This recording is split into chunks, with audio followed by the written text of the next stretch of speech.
Bien amigos, seguimos transitando la mañana aquí en la 98.5 y como todos los viernes le vamos a dar la bienvenida a nuestro columnista, el profesor Julián Mazzoni. Bienvenido Julián, ¿cómo te va? ¿Qué tal, Mario?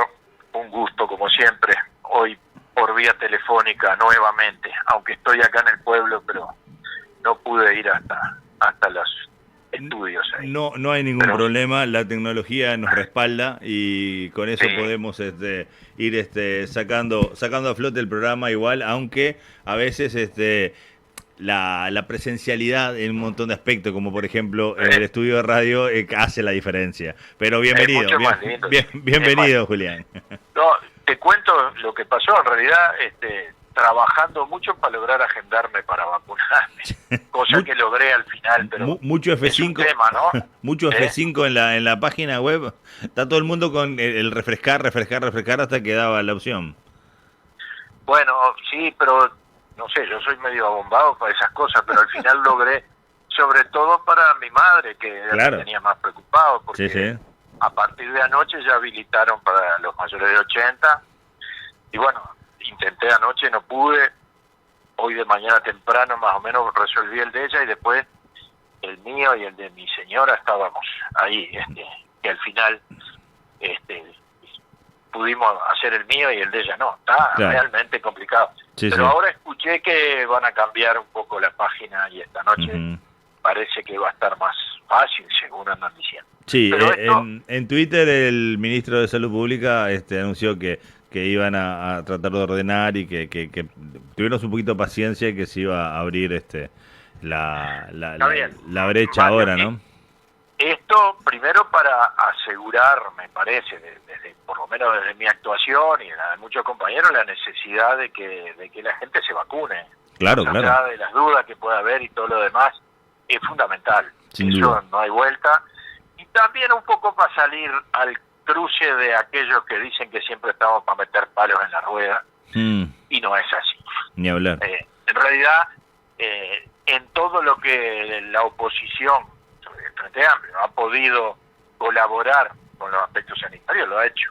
Ujú, A pesar de que a veces nos dan palo, está claro que la inmensa mayoría de los contagios son en el ambiente intrafamiliar, ujú, y está claro que a veces las propias actividades del gobierno no respetan lo ujú. que el propio gobierno está llamando. Ahí anda circulando una foto del presidente de la República con los arroceros que Ujú, a mucha gente se ha preguntado por qué ahí no se cumplen con determinados protocolos. claro. Quiere decir que todos metemos la pata, Sí.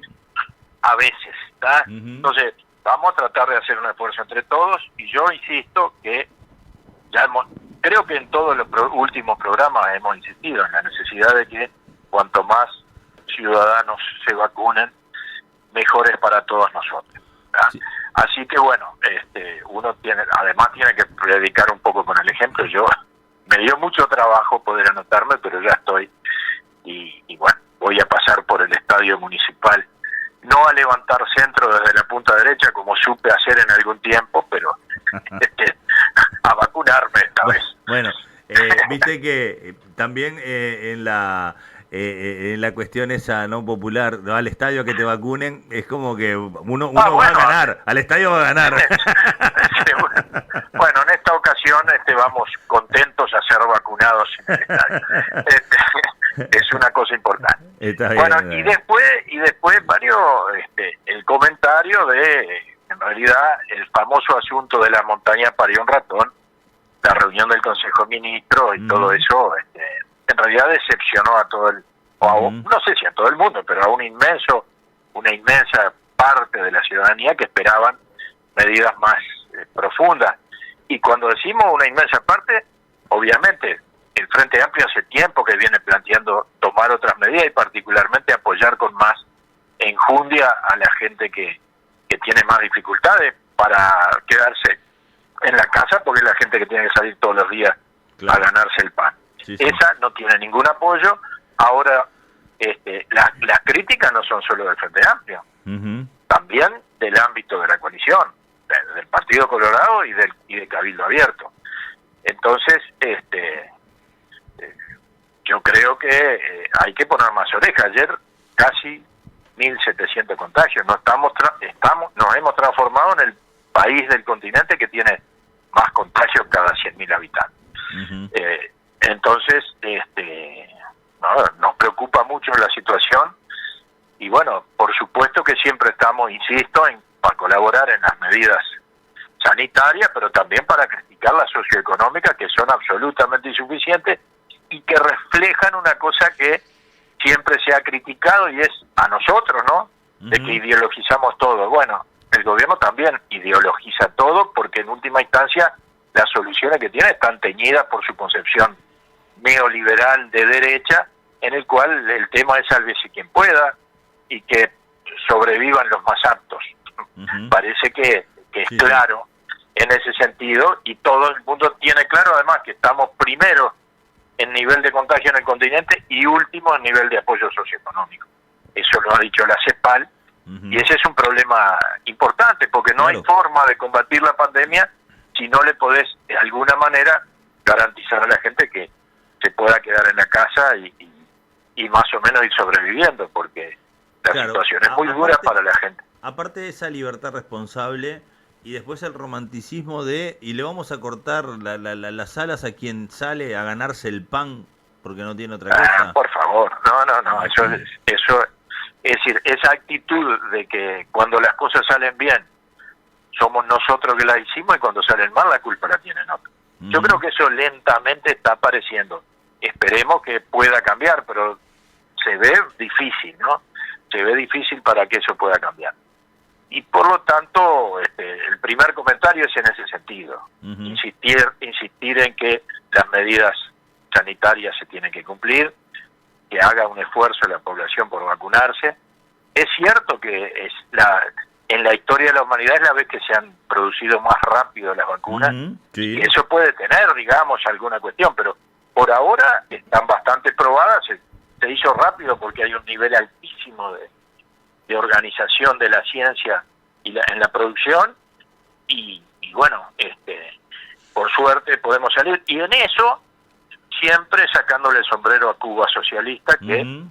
está produciendo sus propias vacunas, porque el bloqueo inhumano que ha recibido la República de Cuba y que ahora se está reflejando también con Venezuela, a cualquier otro país o a muchos de otros países los hubiera liquidado en poco tiempo. Los cubanos llevan 60 años resistiendo y produciendo la mejor salud a nivel mundial, en el sentido de que es el país que tiene más médicos per cápita, uh-huh. que tiene un desarrollo de atención primaria importantísimo y que además, como tiene la mayor cantidad de médicos per cápita, tiene la solidaridad de destinar un grupo importante de sus médicos y enfermeros y enfermeras a recorrer el mundo llevando la solidaridad y ayudando a combatir esta pandemia tan terrible. Y en un mes y algo, creo que vamos a tener la vacuna propia y Cuba va a inocular a su propio pueblo y además le va a sobrar para trasladar solidariamente a otros países.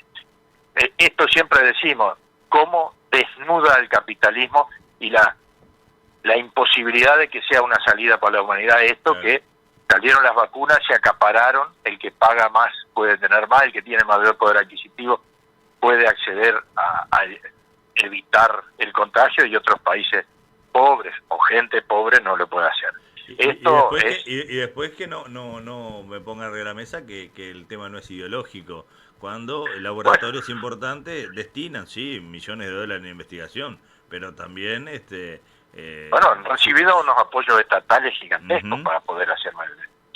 Claro. La empresa privada que tanto alaban algunos, claro, muchas veces pide que si no, porque nosotros tenemos que hacer un esfuerzo, pongan plata y después la cobran toda, claro. y 10 veces más. Estas son las formas terribles que está adquiriendo el capitalismo. El nivel de concentración de la riqueza va a ser mayor después de la pandemia que antes. Y ya era escandaloso, ¿no? Uh-huh.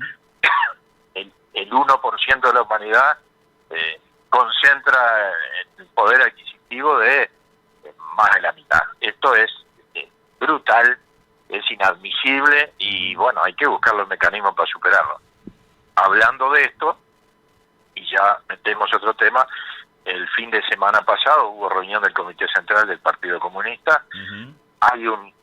Estábamos preparando documentos para el Congreso, el partido que se va a hacer este año. Hay que coordinar todo, porque fíjate que este año va a haber Congreso del Frente, Congreso del PCNT, bueno, también Congreso del Partido Comunista y posiblemente algunos otros encuentros nacionales. Lo interesante, porque todo esto se vincula a uno de los aspectos de la discusión, que son las relaciones internacionales. En primer lugar, hay que ubicarse en el contexto internacional para poder saber cómo actuar. Claro.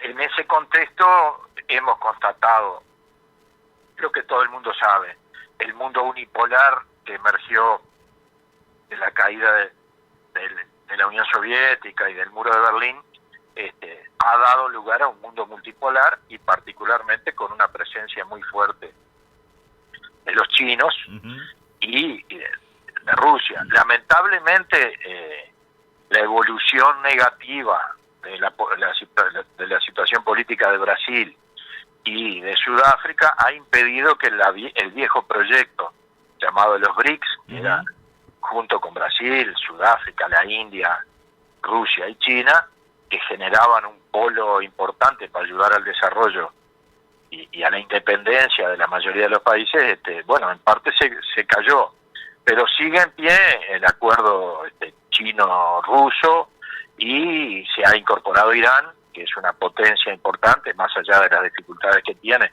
a ese acuerdo, la llamada Ruta de la Seda, la presencia en América Latina de importantes inversiones provenientes de China, que generan la posibilidad de desarrollo. Fíjate que, por ejemplo, entre el norte de Argentina y Bolivia, el tema del litio era un tema central.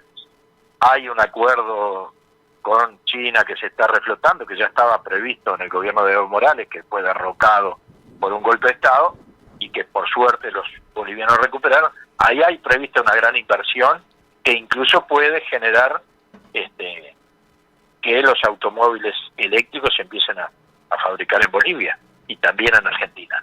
Esto demuestra que, más allá de la discusión acerca del carácter de la sociedad china, si es socialista o no es socialista, esto es una pelea ideológica interesante en la izquierda, lo cierto es que las inversiones que hace ese país son mucho más, las puede aprovechar mucho más los pueblos donde se invierten, y no las famosas inversiones extranjeras directas que provienen de Europa o de los Estados Unidos, que son muchas veces muy crudas en la recuperación de la rentabilidad.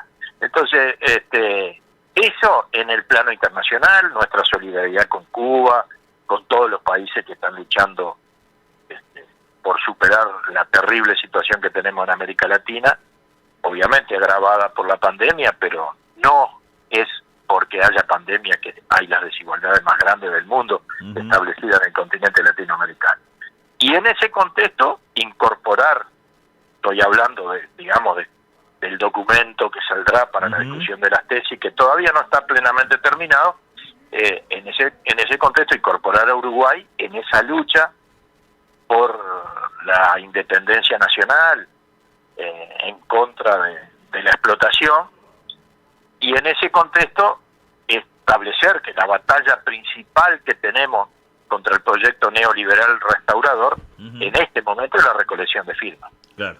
Porque está, directamente vinculado a la capacidad de respuesta del pueblo uruguayo frente al avasallamiento de una serie de libertades, incluida en estos días 120 días más de limitación del derecho de reunión. Y yo digo que, en realidad el derecho de reunión es un derecho establecido constitucionalmente, y que parece que para algunos existe y para otros de nosotros no existe.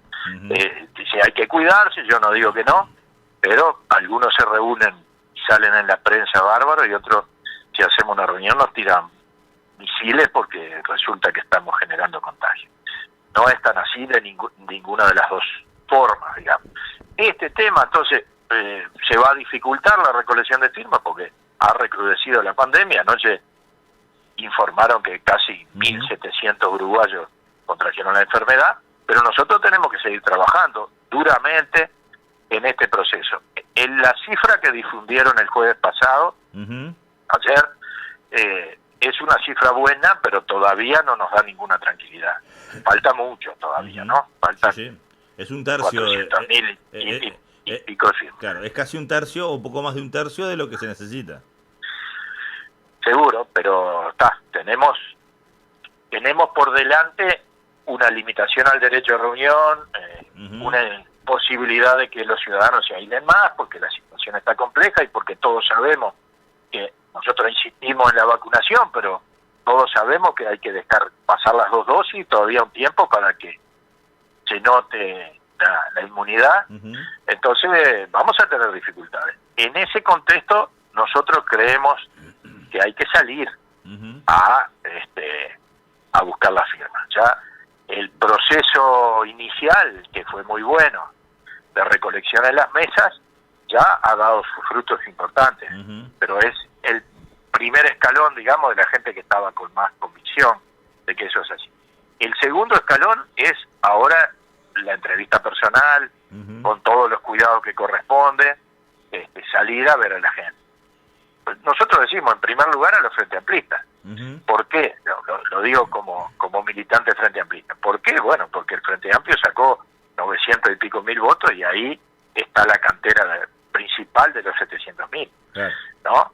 De las 700.000 firmas. Pero también hay otro aspecto que es importantísimo y es esto del lado de la pata política, digamos, del referéndum, que es el Frente Amplio, y después está toda la pata social, que es la intersocial, ¿no? Digamos, básicamente liderado por el PCNT, pero con la presencia de FUCMAN, de las organizaciones feministas y demás, que permite vislumbrar la posibilidad cierta de que vamos a llegar a las 700.000 firmas, pero tenemos que ajustar el trabajo. Ahora contamos estas 252.700 y pico, yo creo que hay más, todos creemos que hay más, porque yo sé de gente que tiene guardada en las casas todavía. Yo tenía guardado, pero arrimaste cuando se hizo el último recuento. Pero sé de muchos compañeros. Vamos a ver si instrumentamos lo que acá en el departamento le hemos llamado el operativo retorno, que es recoger todas las que hay, porque a veces uno pide 20 y hasta que no tiene las 20 no las entrega. Claro. Pero hay que ir entregando de a poco, porque eso genera la posibilidad de ir sabiendo. Yo estoy seguro que faltan, en ese recuento que se hizo, que faltan todavía, ¿no? Hay que hacerlo y hay que tratar de que lo podamos contabilizar mejor a los efectos de que podamos planificar bien nuestra campaña. Insisto, el objetivo sigue presente, es claro, las cifras, sin ser brillantes, son muy buenas y nos muestra el camino, digamos. Yo creo que en estos días vamos a tener que reforzar el trabajo ese de hacernos nuestra lista, citar a todos los que podamos, y después va a haber un momento que vamos a tener que hacer una salida ya más en general para la etapa final, ¿no? Claro, nosotros quisiéramos... La comisión pro referéndum de La Valleja está organizando ya barriadas para sí, salir sí. a mañana vamos a estar en el barrio Garolini, ¿no? Ajá, bien. Esa es una iniciativa que planteamos desde nuestro partido, pero que fue con la apertura total y hay muchos compañeros que no integran nuestra fila que también van a estar. Vamos a ver cómo sale esto. Con cuidado, nosotros insistimos mucho, las tapabocas, alcohol gel, todas esas cosas hay que tener, porque hay que respetar mucho esas formas, pero bueno, hay que trabajar ese tema, ¿no? Hay que probar esa instancia, a ver cómo, porque es la instancia que nos está faltando, ¿no? Digamos. Sí, claro. Entonces, vamos por ahí, Mario. Esa es, digamos, las chances que vemos de ahora en más. Insisto que también todos estos temas fueron tratados en esa reunión que hubo sábado y domingo pasado en la Huella de Sereña y del Comité Central del Partido Comunista, que bueno, tratamos esos temas y también trabajamos en la elaboración de un plan para conformar, digamos, el plan para nosotros incluye al Frente Amplio, no es un plan nuestro, es un plan del Frente Amplio que está bien pensado, todavía está costando instrumentarlo porque el Frente lo que hizo al principio fue instalar sus mesas en diferentes locales, hay grupos que salieron a la plaza, otros que compañeros que por iniciativa personal, siendo militantes del Frente Amplio, instalaron en su propia casa una mesa. Eso ha dado buenos frutos, pero ahora hay que tomar otros caminos para llegar a las 700.000 firmas. Nosotros pensamos que vamos a llegar, probablemente medio ajustado, pero vamos a llegar. Nosotros nos propusimos 700.000, ojalá fueran 750, 730, para tener plena seguridad. Y el otro aspecto es que la recolección siempre termina pasando por el filtro de los compañeros que saben cómo las exigencias que va a tener la Corte Electoral. Sí, para y bueno, que yo por ejemplo, cada papeleta sea válida. Yo entregué algunas y me dijeron, bueno, no, dos me dijeron, estas las tenés que buscar, tenés que ir a hablar de nuevo con esa gente porque no están bien, la huella no me quedó bien, o el número de credencial está mal, o lo que sea. Bueno, eso por suerte los compañeros que tenemos nosotros, que conocen ese tema, es lo último que hacemos cuando entregamos las papeletas, y bueno, algunas nos echan para atrás, claro. Pero no pasa nada porque hay que ir de nuevo a hablar con el compañero que firmó, con la persona que decidió adherir, a decirle, bueno, mirá, vamos a corregir tal cosa y tal otra. Una de las cosas fundamentales es que ahora tenemos mejores almohadillas para la huella digital. Las primeras eran como esas que se usan para los sellos y eso. Claro. Y ahí daba mucho trabajo sacar bien. Ahora tenemos una que es para eso, digamos, claro. La almohadilla para la huella digital. Tiene una tinta que no es tan líquida, es más durita, sale mucho mejor la huella y eso es fundamental. Claro. Así que, bueno, la tarea central, como decimos, es esta. No es la única, pero nosotros pensamos, cuando analizamos todo, que si resolvemos esta, las otras van a ir saliendo de manera más, digamos, va a generar un estado de ánimo político diferente, va a obligar a la derecha a empezar a discutir, porque en realidad lo que han hecho es ignorar los planteos desde la oposición, no quieren hablar del tema, porque no están dispuestos por ahora a debatir, y bueno, ellos están haciendo su juego. El juego es que la gente no hable de la firma, que no se discuta. Va a llegar el momento que van a tener que salir a discutir. Si juntamos la firma hay que hablar. Y ahí claro. De nuevo vamos a discutir una cosa que yo creo que no estuvo muy clara en el proceso electoral, es que hay dos proyectos del país. Uno es el neoliberal y el otro es el de la izquierda. No es el único problema, porque nosotros no logramos poner eso sobre la mesa. El Frente tiene que hacer su autocrítica, la va haciendo, pero como yo te decía en la semana pasada, cada vez estoy más convencido de que la principal autocrítica del Frente Amplio es que no supo acompasarse a los cambios que se están produciendo en la cabeza de nuestro pueblo, que son muy positivos, porque hay una gran necesidad de participar en todo, hay una presencia juvenil con temas que la izquierda tradicionalmente no ha tratado en profundidad. La ecología es un tema importantísimo, la diversidad sexual y cultural también es un tema importantísimo, la violencia de género es un tema importantísimo, y todo esto está instalado en la sociedad porque hubo 15 años de gobierno del Frente Amplio. Si no, no se hubiera logrado. Entonces, pero el Frente Amplio como que se quedó para atrás con esas cosas. Claro. Tenemos que abrir nuestra mente para poder incorporar todo eso. Y en ese sentido, también nuestra discusión prevé que sería muy importante, pero muy importante, lograr que toda esa confluencia se exprese en una reunión programática que diga, bueno, el país necesita esto. Claro. El diálogo social como herramienta, el diálogo social como herramienta fundamental. Bueno, pero además que ese diálogo social cierre con un gran programa de soluciones para el pueblo uruguayo, porque claro. La historia demuestra que así fue la creación del propio Frente Amplio como síntesis de la unidad política de la izquierda. Pero antes de que el Frente Amplio se formara, hubo un Congreso del Pueblo, un primer Congreso del Pueblo, hubo la forja de la CNT y hubo la lucha conjunta en la calle contra las medidas represivas del Pachecato. Hay que recordar que hubo muertes en la calle, que los estudiantes fueron asesinados, que hubo muertes de obreros. Está bien que después se generó también el enfrentamiento armado con la guerrilla y todo lo demás, a lo cual el Frente, si bien respeta, digamos, las decisiones que algunos jugándose la ropa le hicieron, no compartió en ningún momento. Digamos, el Frente cuando se creó era porque se apostó a una salida en el plano democrático electoral. Y el Frente nació para eso. Entonces, esa es la historia del país. Nosotros pensamos que en estas circunstancias hay que hacer algo similar, pero ya en un grado superior, porque el nivel de organización, de participación que se ha logrado en los 15 años del gobierno del Frente Amplio, hay que defenderlo y va a permitir un programa mucho más amplio. El documento que nosotros estamos estudiando también critica bastante algunos aspectos de la política económica que llevó adelante el Frente Amplio. Eso hay que hacerlo porque los resultados están a la vista. Eso que se ha dado a discutir en el continente latinoamericano, que se llama los límites del progresismo.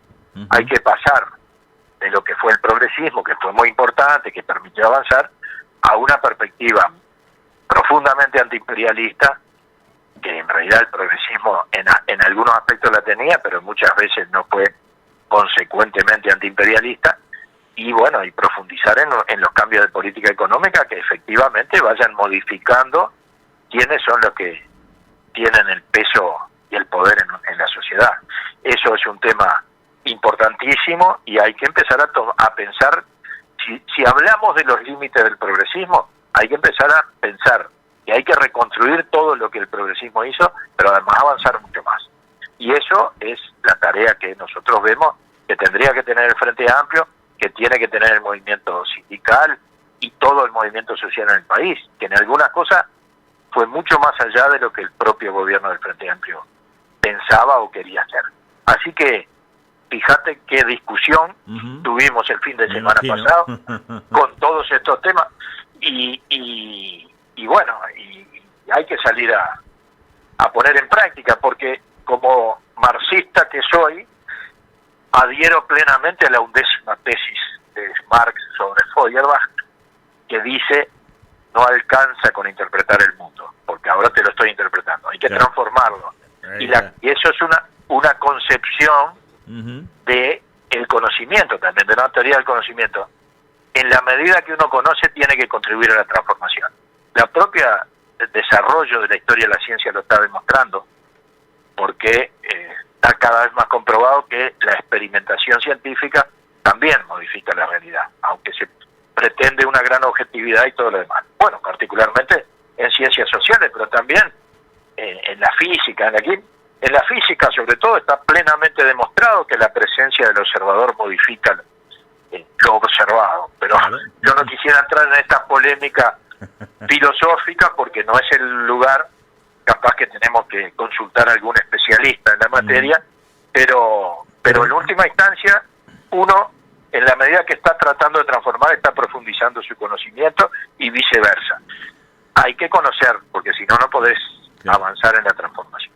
Ni hablar. ¿Cómo vas a donde no conoces si no tenés por lo menos una cuestión teórica que te respalde esa inquietud, verdad? Claro, pero además, simultáneamente, en la medida que vos manejás esa inquietud. Vamos a poner un ejemplo. Ustedes tenían una concepción de los problemas de la vivienda en el país, pero hasta que no formaron la cooperativa, empezaron a pelear por el terreno, bueno, una pelea que tuvo un naufragio importante el año pasado. Hasta que no chocamos con las dificultades, decís tú. Bueno, ahí ustedes van aprendiendo y van profundizando el conocimiento. Obviamente, tarde o temprano, la cooperativa de vivienda de Adeón va a tener su espacio y va a poder. Esta es una disputa de mucho tiempo, pero ustedes han aprendido, aunque tuvieron una derrota, digamos, el año pasado, cuando la Junta Electoral no aprobó la iniciativa de la Intendencia de la donación modal del predio que ustedes habían. Bueno, no solicitaron, porque en última instancia fue una conversación entre ustedes y la propia Intendencia. Se llegó a ese acuerdo, pero bueno, no se tuvieron los votos en la Junta para resolver. Por un voto, ¿no? Sí. Pero digo, pero ustedes aprendieron muchísimo en esa. Sin duda. Ojalá hubieran aprendido más logrando el terreno. Pero Sí. digo, me refiero a que en la pelea uno aprende. Me hubiera gustado aprender de construcción también. Qué cosa que quiere decir que se andaría levantando algún ladrillo. Y ya supongo que sí. Pero bueno, ya van a encontrar los caminos, ¿no? Obviamente que con el intendente no lo van a lograr, porque fue muy claro que si no salió el proyecto que se había preparado fue porque el sector del actual intendente no lo votó. Claro. Y porque la decisión fue claramente de él, porque había ediles que ya habían adelantado que iban a votar, y cuando se dio Lucas de Mario García no lo votaron. Pero obviamente va a ser muy difícil, pero bueno, hay que buscar soluciones, y bueno, lamentablemente por ahora ese hermoso proyecto no se va a poder concretar, pero ustedes encontrarán la solución. Claro, pero en el juego de las alternativas siempre se busca conseguir lo más parecido o lo mejor. Ojalá se transforme en algo mejor todavía, ¿no? Pero yo digo que, volviendo al tema, que la capacidad de la organización que ustedes tuvieron también permitió mejorar el conocimiento de la realidad y bueno, seguir trabajando.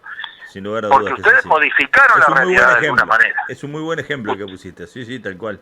Ustedes modificaron la realidad, porque plantearon el tema, lo pusieron sobre la mesa, se discutió.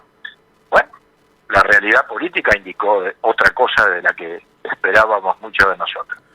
Era una amplísima mayoría de la Junta, pero no alcanzaba la cantidad de votos. Lo que la normativa exigía, ¿no? Pero bueno, son procesos. De las derrotas también se aprende. Eso sin lugar a dudas. Lo sabemos muy bien. Yo creo que se aprende. Mirá, yo me animo a, sin ninguna base científica, a decirte que se aprende más de las derrotas. Bueno, puede ser. Sin ninguna base científica te digo que yo he aprendido más de las derrotas, te digo. Bueno, entonces vamos a ver si Peñarol de básquetbol se levanta de la paliza que nos dieron los bolsos de los hoy. ¿Vos sabés lo bueno? Nos quejábamos, y hablando de eso, nos quejamos que había ido a jugar a Florida, ¿por qué no en el Palacio Peñarol? Mejor, no tuvimos una derrota en el Palacio Peñarol, eso es bueno. ¿Viste que se aprende? Nacional se perdió la oportunidad de derrotarnos en el Palacio Peñarol. Eso es bueno, eso es bueno. Capaz que si hubiera sido el Palacio Peñarol hubiera sido otro el resultado. Pero no, Mario, en serio, volviendo al tema, es como vos decís, las derrotas sí enseñan si uno es capaz de levantarse. Sí, obvio. Ahora, claro. Entregás después no enseñan nada. Estamos de acuerdo. Estoy hablando de las derrotas donde uno queda vivo y sano para seguir dando la batalla. Nosotros hemos sufrido una derrota terrible, que fue la derrota electoral, ¿no? Eso es muy fuerte, nos ha dolido mucho, nos está costando recuperarnos, pero no estamos finados, ni cerca. Claro. Entonces, bueno, cuando volvamos, si es que podemos volver al ejercicio del gobierno, esperemos que podamos superar los límites del progresismo. Esa es un poco la síntesis de todo esto, y esto es el objetivo, digamos, de la discusión que tuvimos el otro día, porque nosotros tenemos un congreso este año, todavía no tenemos bien la fecha, porque ya te digo, hay que coordinar con los otros congresos que hay, pero los congresos te fijan un objetivo. Este congreso del 22, el otro va a ser en el 25, y vamos a tener en el medio el 24, es decir, obviamente que el objetivo estratégico que vamos a fijar en el congreso va a ser un nuevo triunfo del Frente Amplio, y con el objetivo de superar las carencias que tuvieron estos tres gobiernos del Frente Amplio, que fueron muy buenos comparado con los otros gobiernos, pero que bueno, en eso que yo te digo, de que no tuvimos la suficiente apertura y capacidad de interpretación de lo que el pueblo uruguayo quería, es que sufrimos la derrota, porque si no, haríamos lo mismo que hace este gobierno, que es cuando las cosas salen bien es porque yo soy crack y cuando salen mal es porque el pueblo no entiende. O sea, no es así. Votaron mal. No es así. Claro. El pueblo siempre enseña. Claro. Sí, ¿Ah? sí. El pueblo siempre enseña. Y recuerdo la frase de Cita Rosa que yo siempre digo, y es: no hay nada más sin apuro que un pueblo haciendo la historia. Así es, el pueblo va suave, va definiendo sus cosas, y bueno, tiene obviamente avances y retrocesos, pero a la larga siempre se avanza. Y estos 15 años fueron formidables para nuestro pueblo. Ahora estamos luchando por mantener las cosas que se consiguieron, algunas ya las borraron de un plumazo, pero bueno, volveremos, espero que sea así. Y para volver, la primera batalla importante es la de las firmas.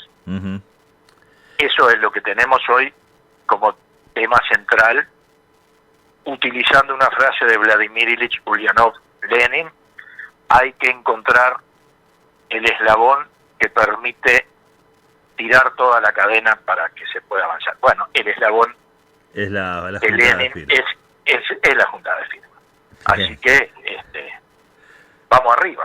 Julián, como siempre, espectacular, una charla preciosa. Yo sostengo lo que dije en el comienzo de la nota, siempre es mejor acá en el estudio, pero la tecnología nos permite poder desarrollar igual. Sí, en el momento que vos me avisaste, me había olvidado, lo digo francamente. Porque no era para que lo digas, Julián. No pasa nada. Hay que ser autocrítico y hacerlo público. Se pasó la hora, se vino el viernes encima. Se vino el viernes encima, ¿qué va a hacer? Vos sabés que ahora estaba preparando una clase que tengo esta tarde.